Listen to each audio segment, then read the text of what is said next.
podcast studios. This is After 9 with Scott and Kat. Hey now. Hi, friends. How are you, Kat? I'm good, but more importantly, how are you doing? I'm nervous. Are you a little nervous? Yeah, I am nervous. Yeah. We'll tell everybody that I am not going to be on the radio show or on the pod tomorrow for sure, and we'll play it by ear after that. I'm going in for a little surgery tomorrow, and I don't want you guys to worry about me if you even had that thought in your head. It's surgery on my foot. It's my ankles specifically. If you've ever met me in person, you might have noticed I walk a little bit funny, like with a bit of a limp. And that's because years ago, like 13, 14 years ago, I broke my ankle playing golf when I fell on a hill. And I didn't know at the time that it was broken, and it healed that way. And it's causing some other problems, hips and back and stuff like that. Mm-hmm. And also, I am out of excuses for my mom and girlfriend who have been pressuring the heck out of me to get this fixed. So tomorrow, I'm finally getting it fixed. So we're not calling you Limpy Scott after this? Not anymore, no. Okay. We never did that. I've only ever had my tonsils out when I was a kid. I've never had any other surgeries. So going under is a scary thing for me. What are you laughing at, Octavia? Is her mic up? Yeah. What are you laughing at? I've had quite a few surgeries. So I Octavia thinks you're being a baby. Maybe I am. Maybe I am. I don't know. I wish I could take the anesthetic orally because I don't like needles either. This has been 2 years in the making. I don't know what the state of our healthcare system is, but this is pain that I've been in for years now. And 2 years from the date I first went to the doctor and said, I want to get this fixed, to the day I get the actual surgery. And don't feel bad for me. Like I said, I'm a minor example.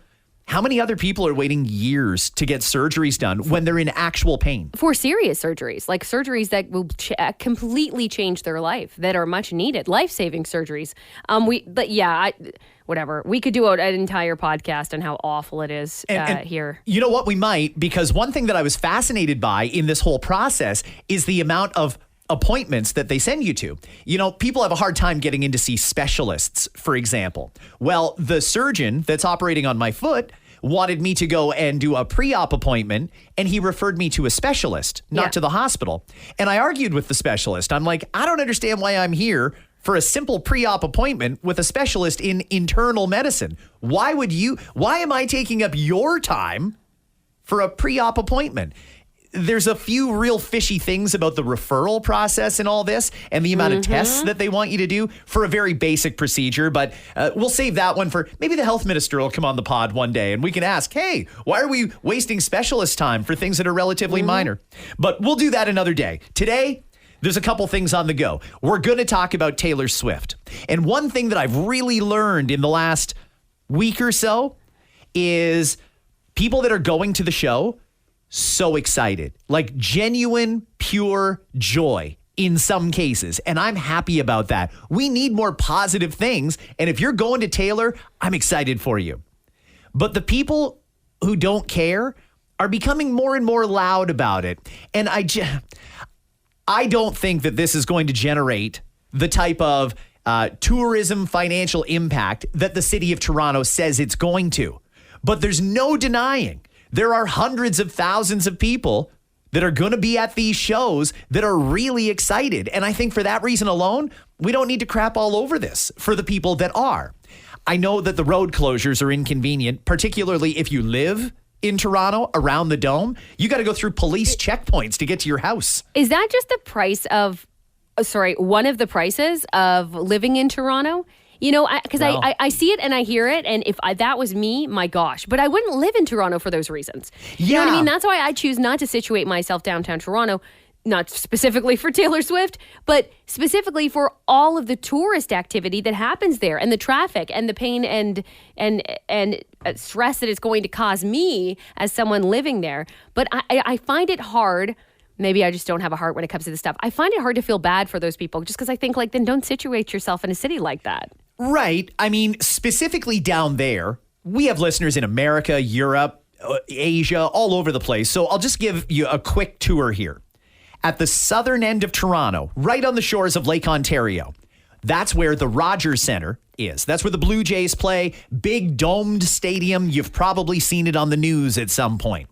Just down the street from there is Scotiabank Arena, where the Toronto Raptors and the Toronto Maple Leafs play. It's an arena. Between the two of them, they hold about 70,000 people when they're both at capacity. So tonight, there's a concert. Was it Don Toliver?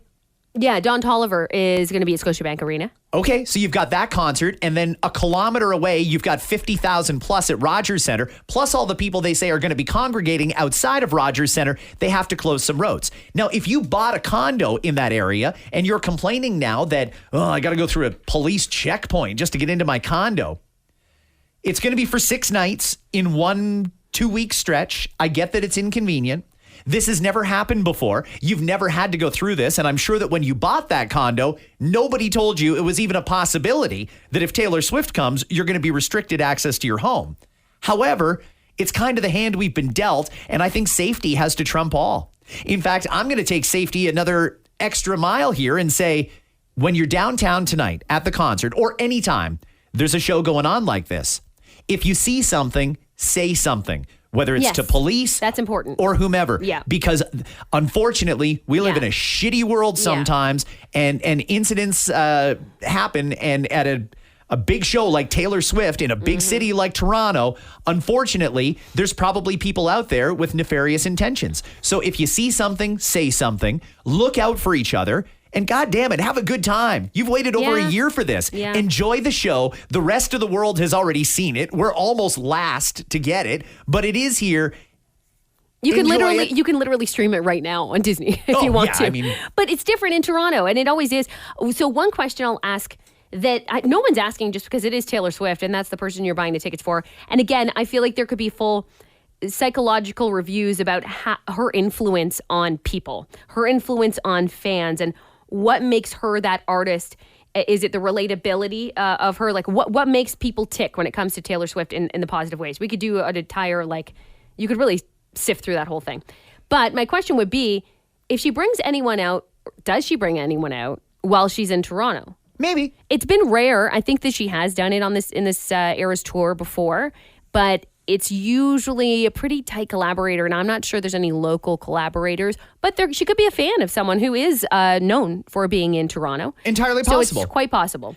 I'm also going to suggest here that the people behind the Eras tour, this is one of the most brilliant marketing things I've ever seen. And I'll tell you what I mean. They've created such a hype around this particular tour, and the hype is feeding the hype. Taylor Swift, this is not her first concert in Toronto. She's played in Toronto a few times in the past with none of this attention. But when she announced the Eras tour and then the big concert film, and because it was so hard to get tickets, everybody went to see it in the theaters. They built hype on top of hype on top of hype to a point where it's so big, we've got to close roads for it. And that really hasn't happened before. It's a bit unprecedented. Taylor's a brilliant genius, and I'm excited at how many people are excited, and something positive. I mean, we are surrounded by dog shit news these days, and I'm really happy that people have something to look forward to. If you're a Swiftie and you see them of all ages, from 4 years old all the way up to 45 years old, I think most people have got at least one Taylor Swift song that they connect with and really like. There are dozens of other things, and that's a point that I've been making for people who are arguing about how dumb. It's so they're being extremely negative, and I'm not necessarily talking about the people who live in Toronto. That's another story, and I understand the frustration there. But in general, generally speaking, if I bump into anyone or chat with anyone about it, and they're like, "I don't understand. What's the big deal?" I mean, do yourself a favor. Make it a goal in your personality. Make it a goal for yourself to stop complaining about stuff that is irrelevant to you and makes other people happy without harming anybody. Think about those top 3 things. If it's irrelevant to you, think about it for a second. Is it making other people happy, and is it hurting anyone? And if the answer is yes, it's making people happy, no, it's not hurting anyone, mind your business and shut your mouth, because nobody cares. It's the same. I mean, I have several different examples I can give you of when people complain about things like this. But like you said, this is uplifting. This is fun. This is not a war that's happening. This is someone who's coming here, generating money for the city. There's people who are extremely excited to see her. I'm not even a Swiftie, and I'm really thrilled for the people who are going to be there. This has been on their bucket list for a lot of these people. They're going to make amazing memories. It's all positive shit. So why are you trying to be negative on it? I don't understand those people, and I never will.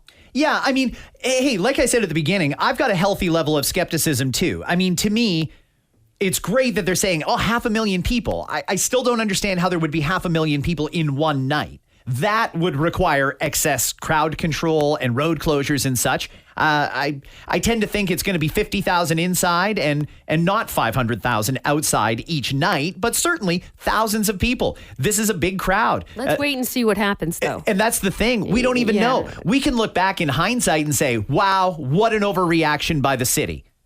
I don't think we're going to be saying that, though. I think it's all going to have been proven to be money well spent if you put a value on safety. And I think that trying to move that many people around, a lot of people that are in the town or in the city visiting that don't know exactly where to go as efficiently as we do who live here, I think that I think it's prudent to close down the roads. Now, one thing I will give the city of Toronto big credit for is they've agreed to a debriefing after each show. So we're going to go through whatever we go through tonight.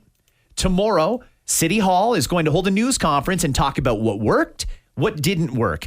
The excess TTC service, was it necessary? If it's not, maybe we cancel it for the next couple of shows. If it is necessary, maybe we need to add even more. The whole goal is to move people around as quickly and efficiently and safely as possible and not to shit all over the good time that a lot of people are going to have. Mm-hmm. I would never spend that much money on a hoodie.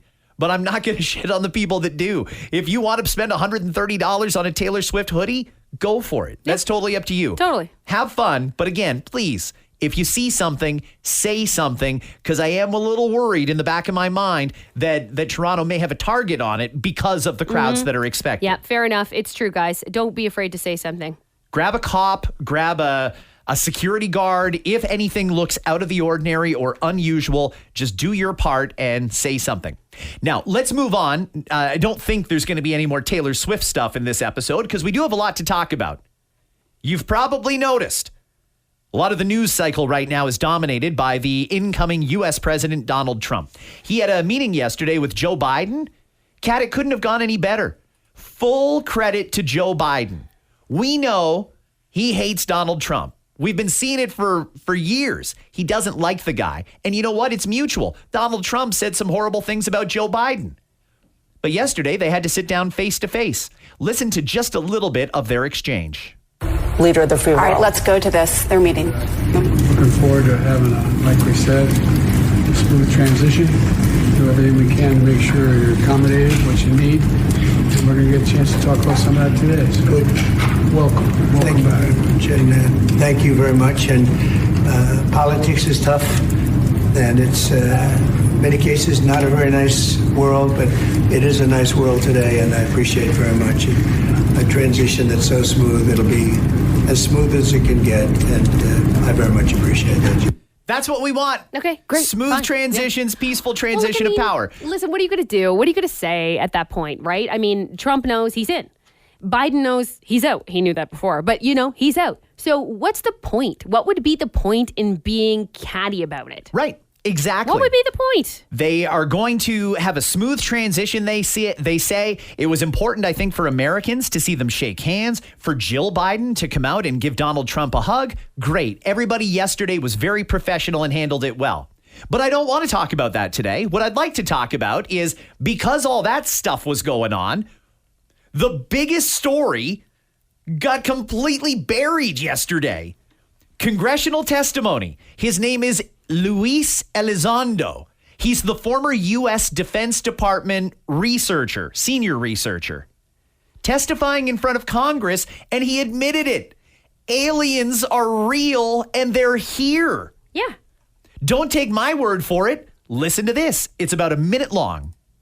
Has the government conducted secret UAP crash retrieval programs, yes or no? Yes. Okay, were they designed to identify and reverse... Hold on a second. Yep. What? Yep. They've been denying this for years. But we kind of know this. Like, this came semi-recently when we had heard... We already knew this from when the pilots... You might remember back when that video... I don't even think it leaked. I think it was released. Of the pilots going, we don't know what this is, this unidentified craft. And they confirmed, this is nothing earthly. Right. They confirmed it. So we already knew it.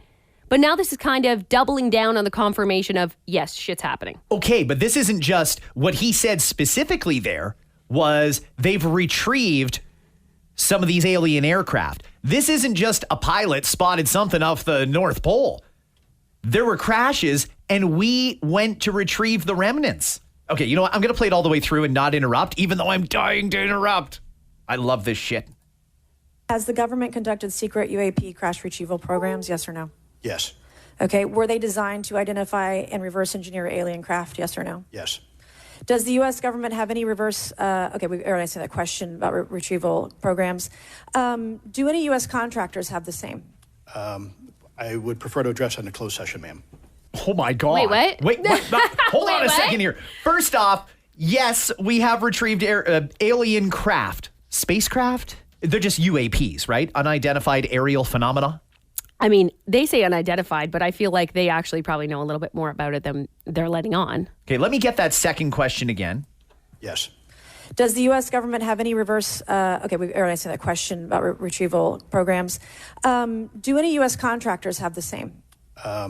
I would prefer to address that in a closed session, ma'am. So he won't say it publicly, but not only does the U.S. government now admit they've tried to reverse engineer some of this alien technology, i.e., you've seen the videos. Yeah. These spacecraft, Yeah. they zip around and they go down into the water and then Yes. right back out again. They move in ways that no human-made craft has ever moved in. So essentially, this question is, did you deconstruct this to attempt to reconstruct it and figure out how they did it? He said yes. Did American defense contractors get this information? He wouldn't answer that question in a public session, but he does know the answer to that. And I have to think if he won't say it in front of Congress, then it's true. That is true. Okay. In your book, you mentioned government employees who've been injured by UAPs placed on leave and receiving government compensation for their injuries. Is that correct? That is correct. Yep. How did they get hurt? Okay. So What- they got what hurt the hell by- happened here? What? How? Tell me more. How did this happen? How did they get hurt? Mm-hmm. Was there a fight? Was there a probe? Did they attack us? Was there a probe? I mean, listen, we all remember how it started, right? There were some, what we thought of at the time were crazy people way, way back in the day, even well before I was born, well before you were born, who would claim that they were abducted by aliens who did experiments on them. And these people were swearing up and down this is true, and nobody believed them. Should we now maybe believe in some of this? The government concealed this information. They told people they were crazy, and they weren't crazy. It was true all along. Let's hear more of this. There's about 20 more seconds of questions. How can the government deny we have recovered craft if they're paying people because they've been injured by recovered craft? Ma'am, that's a great question. That's why I think we're here again, because I've seen the documentation by the U.S. government for several of these individuals who have sustained injuries as a result of a UAP incident. What the hell happened? Did it crash into their house? Did they try and touch it? Did an alien beat the shit out of them? What happened? I'd love to know all of this information. His name is Luis Elizondo. Again, he is a former U.S. Defense Department researcher. You can watch his entire testimony, if you want, on the C-SPAN YouTube channel. That's messed up. It's so messed up. I was thinking we should have, we know of some people who are very into this and have been studying this. I think of Chrissy Newton. I wonder if we should get Chrissy Newton on the pod. I think she'd be really good to get. I was thinking about that. Maybe for next week. She knows a lot about the UAP. She has a show she hosts now on Discovery about it. But nonetheless, they're not giving us all these answers publicly yet. But, okay, ready? Yeah. Ready? Ultimate question. Sure. Which is very 2024. I'm going to ask you the question. Yeah. Late 2024. You can only choose one. Okay. Do you know every single thing, and it's released, every single thing there is to know about Diddy parties, freak-offs, who's involved, what happened, when? Or do you choose to know everything the government actually knows about UAPs, what happened, when? I want the Diddy stuff. That's not even a tough one for me. All right, I want the Epstein list and I want the Diddy stuff because I truly believe that there are people who abused their position and took advantage of children. And I think that those people should be hung in the town square for doing it. And all of them. Totally agree with you. But how interesting is it that I think most people would agree with you on that. Let's go after these people that did it. That we're more, and to go back to the point where nobody seems to be talking about this alien shit, because we have so much fish to fry on this earth that thinking about aliens and everything happening outside of our planet is like, yeah, we'll get to that when we can. We're a little busy right now dealing with so much garbage that's happening right now here on Earth. Did you ever think we would get to a point where the U.S. government acknowledges, yes, there's UAPs. Yes, we have captured those craft. Yes, we have reverse engineered their technology and possibly shared it with defense contractors, meaning we have the same technology they have now. Mm-hmm. Did you ever think you'd see a day where it actually got admitted in congressional testimony and there was zero news coverage on it? No, not back then. Now, though, it doesn't surprise me. Like I said, we have so much happening right now. Humans, or are they all humans? I don't know. Humans that we know, we're all dealing with a lot of stuff. So to even hear this, it's like, can we just push this to like 2025, 2026? Because there's so much shit going on right now. I can't handle it all. I can't. So sure, yeah, there's probably aliens that have already been here. The good news, from what I can tell, is that they're not out necessarily to kill and hurt us. That's the good news. Because if they know for certain that it's happening, and I mean government, like what we just heard, then, and there's not like, there's laser beams like sent down to try to fry all of us. Or is there? That we see. Not common enough, but it wouldn't happen often enough to scare me yet. Do you see where I'm coming from here? Uh-huh. That I'm so worried about other things happening in humanity that the thought if aliens are picking up one or two of us every now and again, I'm like, okay, we'll deal with that when we can. It's what a crazy world we live in now, but it doesn't say a lot of positive things about our world. It doesn't say a lot of positive things about Earth and what we deal with as humans. I just want to know what they are, where they're from, and what they want. I mean, if they're just traveling the galaxy, obviously they've got a lot of real estate to cover. Okay, great. And they just dipped in here for what? To refuel? Do these work on water? Does it work on salt water? Because we got a lot of that. Does it work off of carbon emissions? We got a lot of that. I'm just wondering why Earth and why so secretive? Maybe they're being secretive because they're not interested in talking to us. Like, why else would they come and be so secretive about this? They already know, and they're I believe that, and I always have. They already know everything there is to know. But we put everything out there, right? We give them everything that they need in media, on Wi-Fi, out there in the cloud. Like all of that shit, I believe, is easily accessible. When you look at the technology that aliens, we're going to continue to call them that, whatever that might be, have. This is probably easy peasy lemon squeezy to crack into that and go, oh, that's what's going on there? Okay. We don't want to touch that just yet, but we're going to monitor it. Do you think maybe we're too boring for them? Or too advanced or not advanced enough? Maybe we're just primitive bullshit to them. No, I mean, if I had to pick one of those, not advanced enough, in that I don't believe that, obviously, I know that. We don't have the same material that they do. If they're able to, they probably have a shit ton of other minerals and fuel sources and food sources, if they even have food, whatever it is, than we do. Because we don't know what they live off, work off, feed off. We don't know. So to look at us, maybe we don't really have anything that necessarily benefits them. I think if anything, I don't want to say behind, because I have a feeling it's a completely different, it really is a different world, right? That's what it is. Yes, absolutely. They don't have the same things. Okay, so if we're chasing down their crafts that have either crashed or maybe even we shot them down, I don't know where we're retrieving these UAPs from or why they were on the ground, but apparently the U.S. government at least has done that. Have we made contact?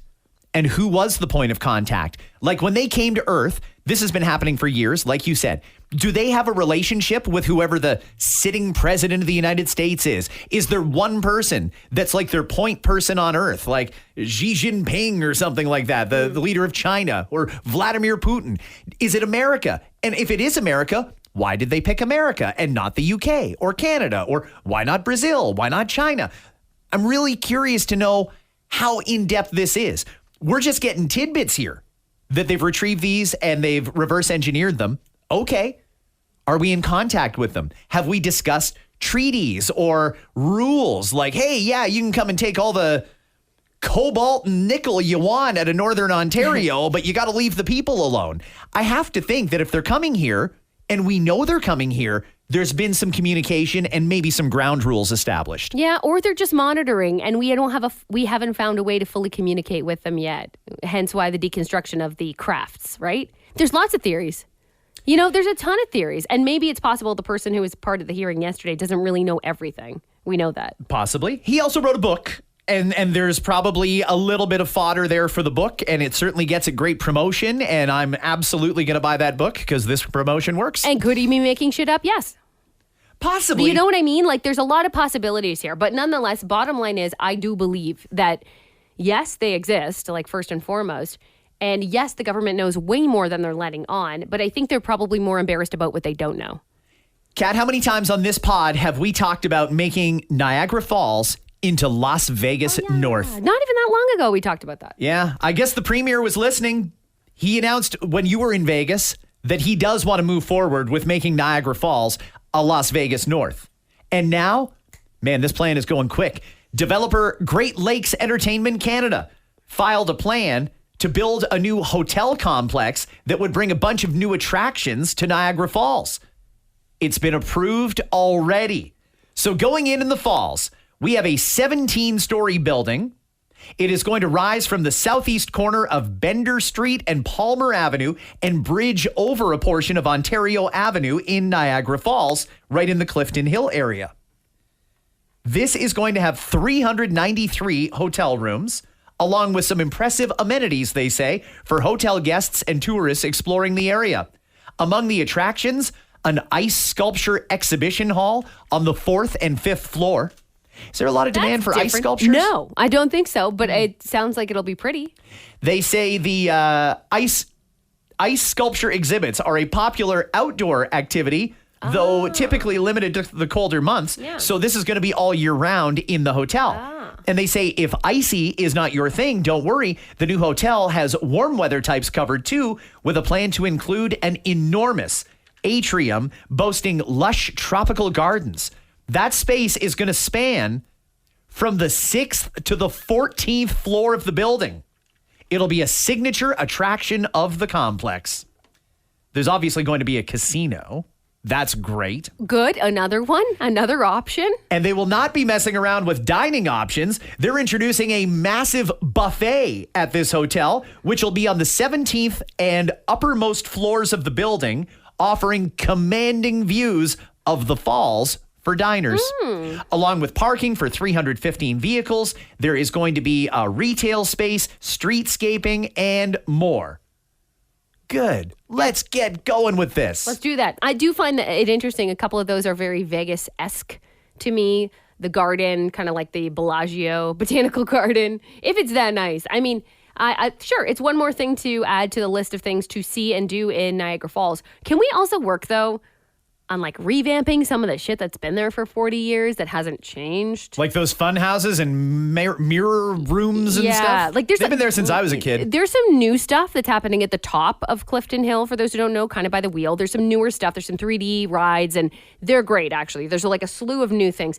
But on the hill itself, I think we all know the OG haunted houses and all of that could definitely use a little bit of work. This is going to create hundreds of jobs, just this one project in Niagara Falls. That's great news, too, because jobs, much needed, much appreciated. Construction is going to get done very, very quickly, and that's just one of the new projects. There's another casino that has been requested, and it hasn't been approved yet. No reason to think it won't be. And I'm waiting to see, what are they going to do with Marineland? Just the other day, another whale died, and the government has been investigating them for years. It seems like they want to shut them down, and it also seems like that prime real estate, just a couple hundred meters from the falls, would be a fantastic place for a resort, a hotel, or another amusement park.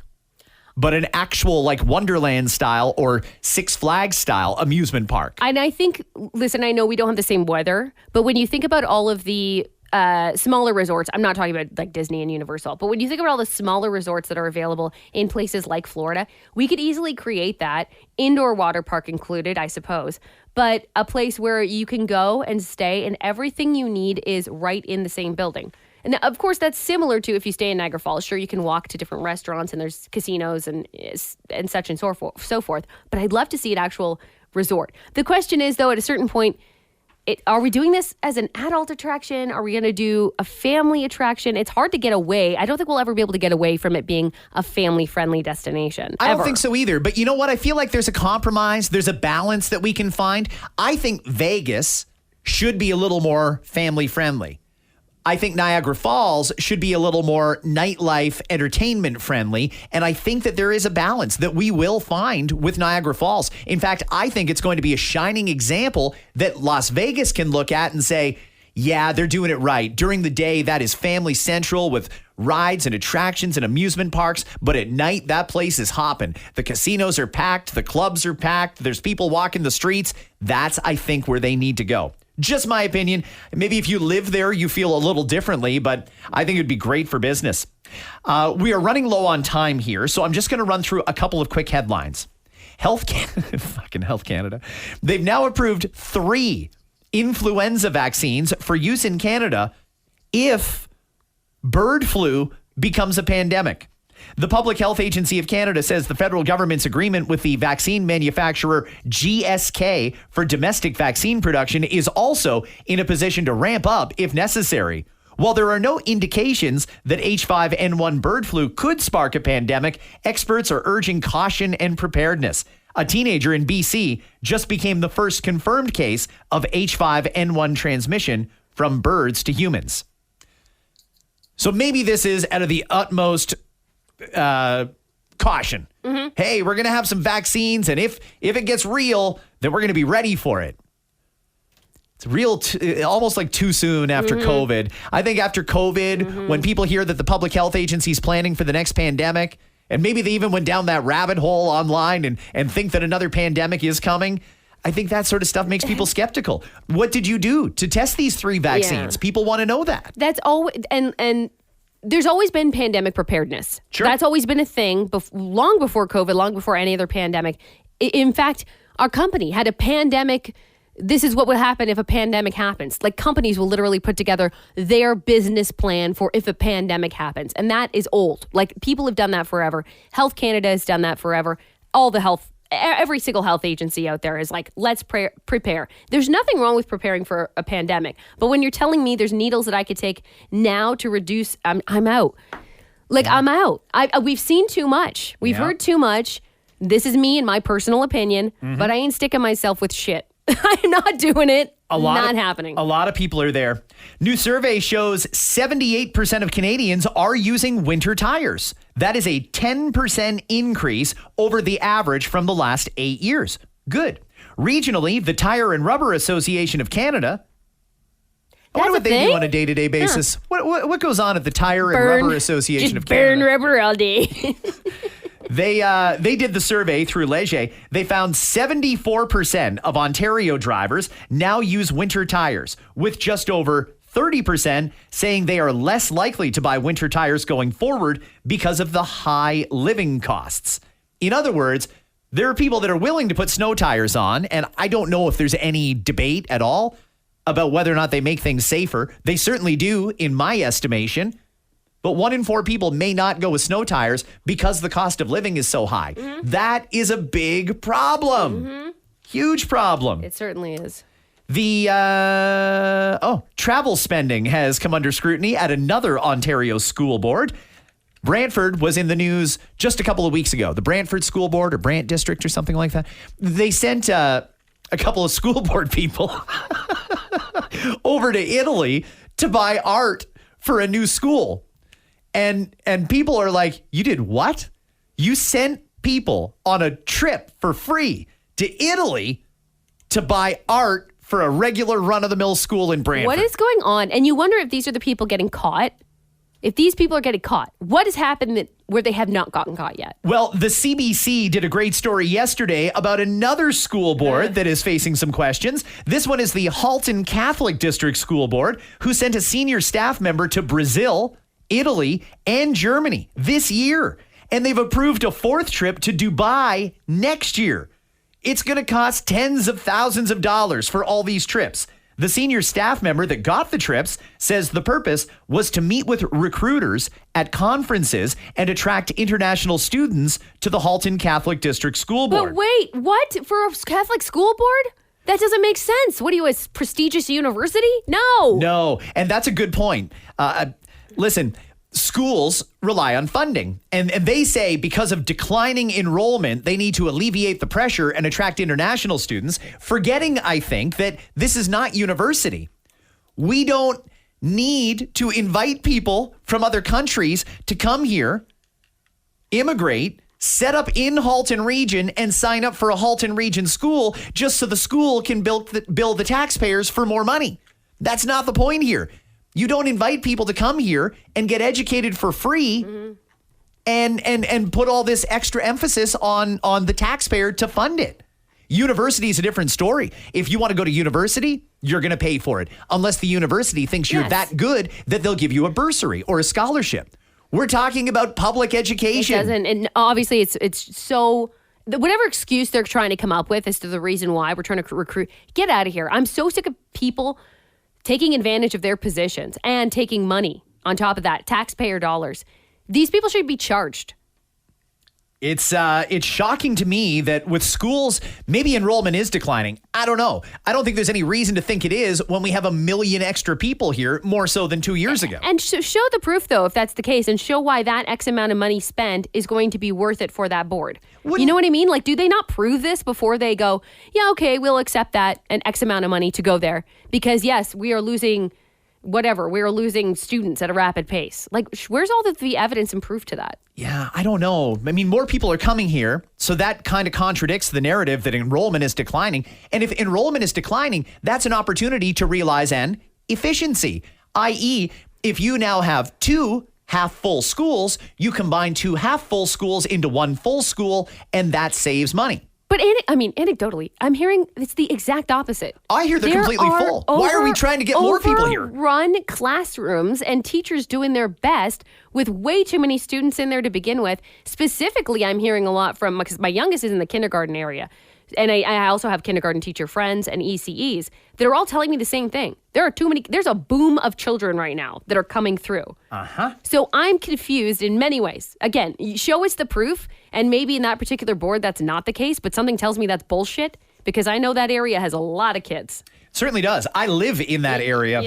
Yeah. One more thing I'll do, and then we'll call it a day. Amazon has launched a new low-cost online storefront featuring electronics, apparel, and other products priced at under $20. They say it's an effort to compete with discount retailers like Shine and Temu that have been popping up. In a blog post yesterday, Amazon said the new Amazon Haul storefront is mostly products that cost less than $10. Documents show Amazon plans to ship the products from a warehouse it operates in China.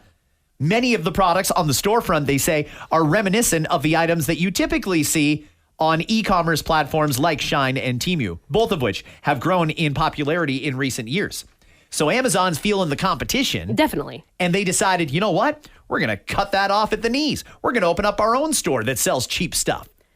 You looked at it. I did, but is it taking Temu down? So what I've done here as a little like some investigative work for you guys is I could take a glance at Temu here and see, yes, absolutely. There are a ton of items under $10. The ones that'll make you go, what? How is that under $10? The holiday shop at Amazon, and that's what it's under. So you go to the main area, your home page, if you will, of Amazon, click on holiday shop and scroll down just a little bit. And then there's categories there. It says explore holiday gifts by price. So for an example, I'll go under $10 here. I'm seeing some things that are not bad. Like there's nothing wrong with it. But the problem is like they've always been that price. But it's good to have, I suppose, a one-stop shop of like, I want to get stocking stuffers, for example. So what can I get in the holiday shop under $10? And, you know, I'm seeing lip balm, fine.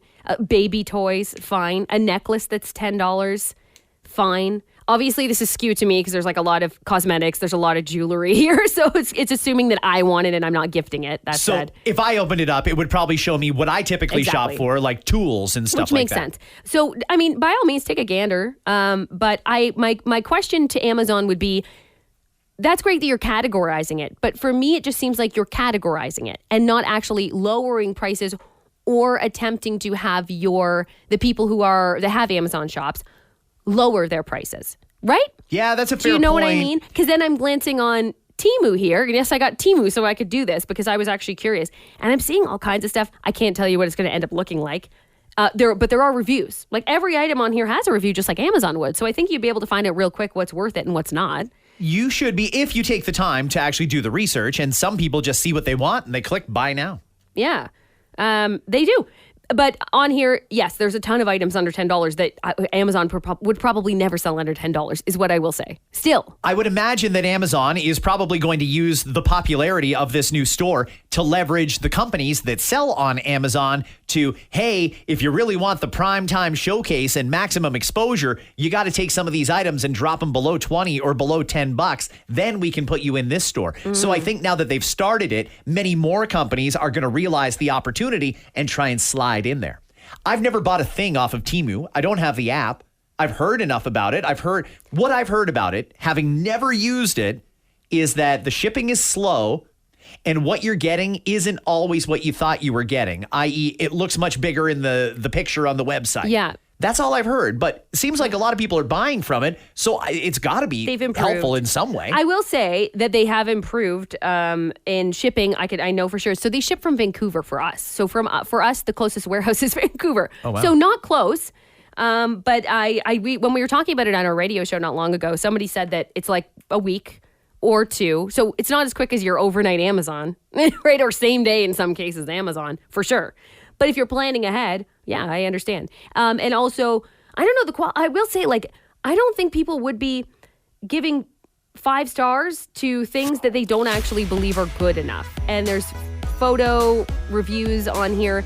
But by all means, that said, there are some with 2 stars. So maybe you just keep your eye on that too. Trust the reviewers, I think. All right. Good luck. We got to go, everybody. Have yourselves a great one. Are you going to do a pod tomorrow or no? I or maybe might. Undecided? Undecided. Yeah, I'm going to do something no matter what. Okay. I just don't know if I'll have a special guest in or not. We'll see. Okay. We'll talk soon, everybody. Have yourselves a great one, and thanks for downloading After 9. Goodbye, friends. Authorities in Italy recently seized more than 2,100 fake pieces of art in connection with a large-scale forgery network. Officials first became suspicious when they realized the Last Supper had Burger King. In socializing news, according to a new study, not having a ton of friends can be better for your health. That study, published in the prestigious New England Journal of Scientists, who are totally fine. Thanks for asking. According to new research, Ozempic could help people cut back on drinking. Yep, thanks to Ozempic, you can have less food and less booze, so you'll live longer, but what's the point? The genetic testing company 23andMe announced this week that it will lay off 200 employees, but as part of their severance package, we're told at least 6 of them were cousins.